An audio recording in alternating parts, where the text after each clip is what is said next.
Elliot Ramos, speaking of burying people, he's been burying pitchers now for 6 weeks. Now it's a terrible transition, but I went for it. Anyway, Ramos, why, dude, why are you locked in? This is on the Morning Roast.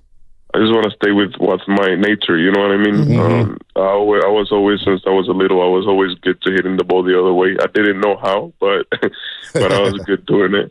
So now it's like, now that I talk to the hitting coaches, now that I talk to so many people throughout my years, they help me realize that, you don't need to muscle, like, you don't need to do more to hit the ball out. You can just have a good approach and the ball will go out by itself, you know? So I'm just trying to stay simple and stay compact at the plate. I'm trying to think of Ramos's, where are we at, 9 home runs? 9 home runs? How many of these went to the right of the center fielder? It's at least 2 or 3 of them. He's got tremendous power. He has tremendous power. He has power to all fields. And so this guy, he's put some balls out in triples alley that would have been, I think, home runs in other parks as well. So that approach is absolutely working for him. He talked about Thairo Estrada's home run and also just the mental side of working your way through a game like the Giants had last night. Man, that's who he is. He's a baller. He can play baseball. I mean, everybody goes through a rough patch, you know what I mean? But I mean, that's who he is. He's a baller. He can play baseball. He got pop. He can change the game. I mean, all of us were hyped.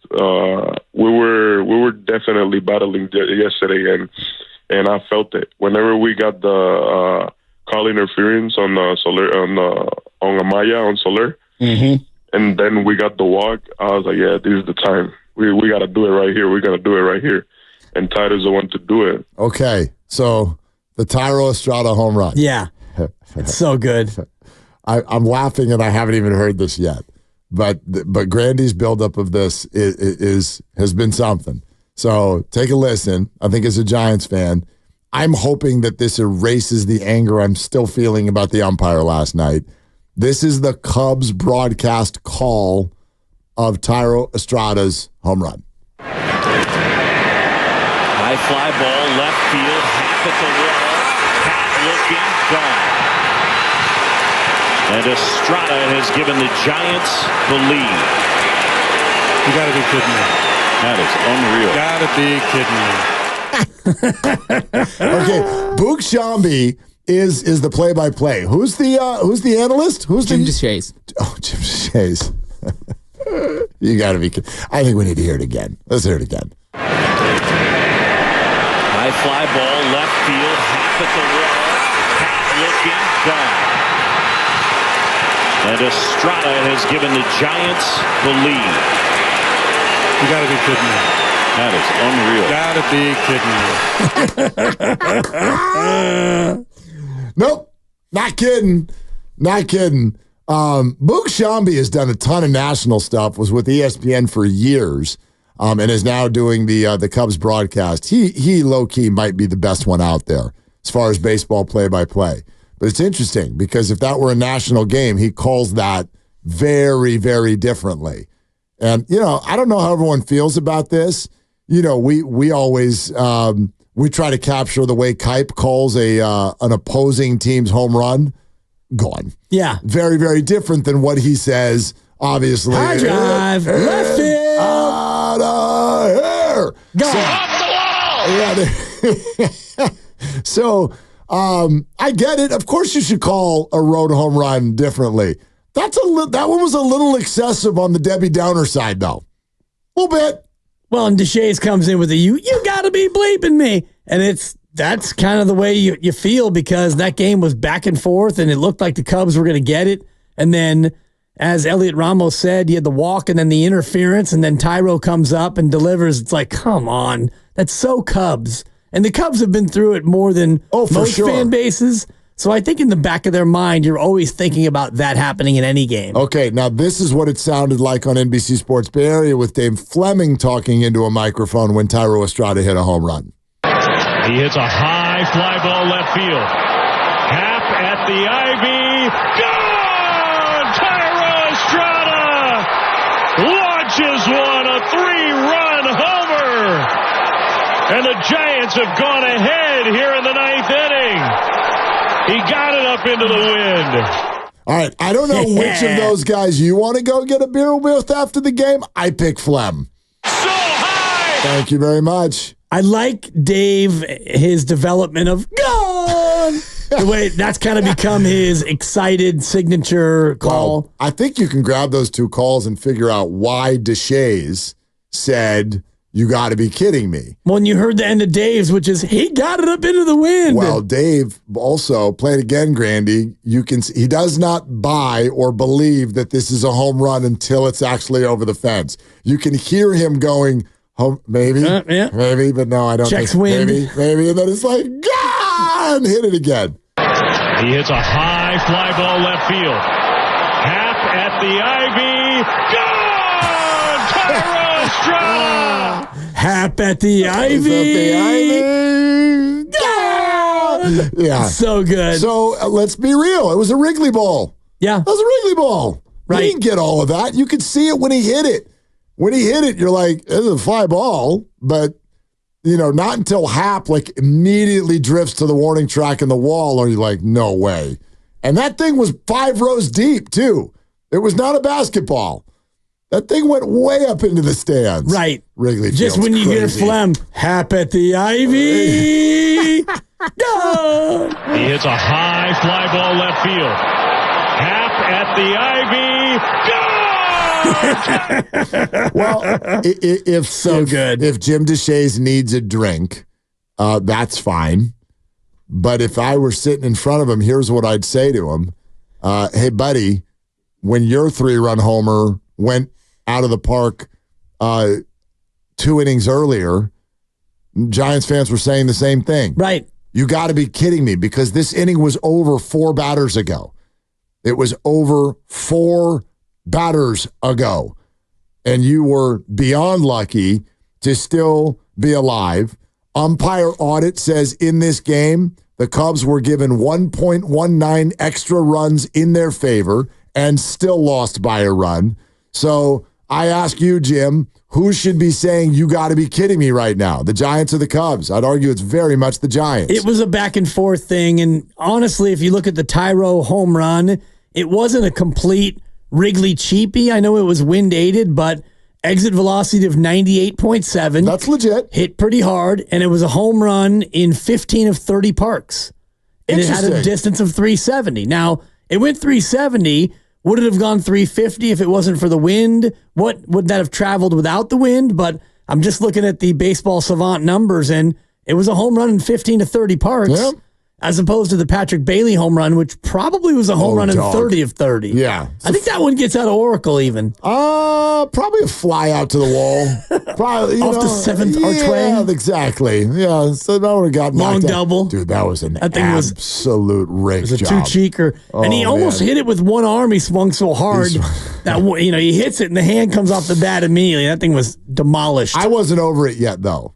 My sons and I were sitting there, and they got very excited. They're like, oh, my God, Bailey just crushed that. I was still mad. I was still mad about the Cubs rally and mad about the umps. I looked boy, you want to talk about Debbie Downer. How's this for spoiled milk in your Cheerios? Patrick Bailey hits the scoreboard, and I looked at my son. I go, great, now we'll lose 6-4 instead of 6-3. I was so annoyed. Was Bob Melvin annoyed? Yeah, he got thrown out. Watch the way Bob handles the media. Yeah. This is another thing I can't stand, by the way. I hate this about sports. You're not allowed to speak freely about things that involve umpires or referees. I'm not saying Bob should have torched Manny Gonzalez in a post-game presser, but I wish he didn't have to sound like he was kissing his butt when someone asked him. Well, he won the game. They won the game. I think that definitely tempered his comments. The inconsistent strike zone. Here's Bomel. Makes it a little hard, but you know what? Umpiring is not an easy job, and both sides have to deal with it. Sometimes it goes your way, sometimes it doesn't. But you have to put that away and still look for a good pitch to hit. And if it's not there, try to get on base, especially when you're behind like that. You get a couple guys on base, and one big swing, and we end up winning the game. Look, I'm not mad at Bomel there, but I hate that answer because we could just save that answer and use it for any manager in any game that the umpire makes a mistake for the rest of time. Look, umpiring's not an easy job. Sometimes it goes your way, sometimes it doesn't. Still your responsibility to keep your head in the game, get a hit, blah, blah, blah. You sucked, Manny Gonzalez. You sucked out loud. You were He had a bad night. You were way worse than bad. Like, I've seen bad nights that was worse than that. You handled it with arrogance. You flippantly threw Baumel out of the game. You shook your head at Patrick Bailey multiple times because he was frustrated, and you were wrong. You were wrong. Where's your accountability?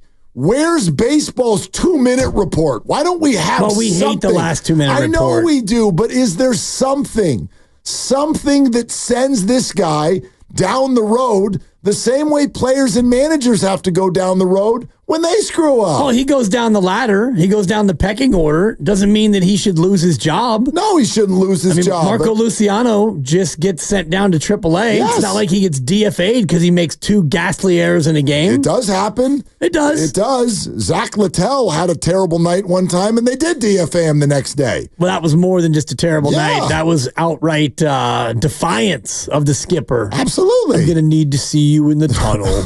No. Yeah, listen, I'm not calling for someone's job. You don't do that. I'm not calling for sitting in the public town square and we're going to tar and feather anybody. Like, I'm not asking for embarrassment. I'm saying that it is excessively frustrating that umpires in particular have a very arrogant way they use when they go about getting into a discussion with people on the field when they make mistakes. There's a very flippant, you're the little child, don't talk to me. They flip your mask off. How dare you speak to me? How dare you question my zone? I don't see them do that in the NBA. They get mad, but they'll listen. They'll sit there and let you talk for a in second. the NFL, they will lose their Schmidt over a side judge or a back judge. You don't even hear a referee or see a referee do anything unless they get contacted. They'll let the players go crazy. Oh, yeah. Coaches can go crazy. In baseball, if you even... Coaches more than players in the NFL, but you can have your say. But in baseball, what's just the unwritten rules? You can't That's the time-honored tradition of baseball. Then let's write them.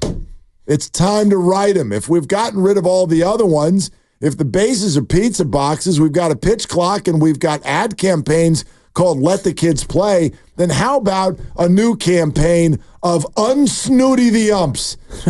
Because it's not very catchy, but I know where you're going. It's very frustrating to watch their arrogance when we can see in black and white that they're wrong. And also you had an umpire this year throw out a manager for something that he actually didn't say.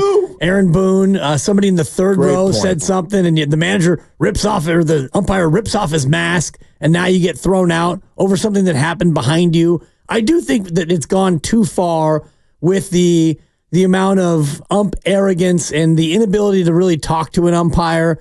I'm not advocating that we get to a spot like you do in the other major sports where you're just grinding on the ump all game, but you should be able to have a say. When a guy's having a really bad night, you should be able to say, Manny, you're having a bad night. You stink. Okay? Clean it up back there because you're killing us. And by the way, you're killing the Cubs too. Well, right. You're killing us all. No doubt.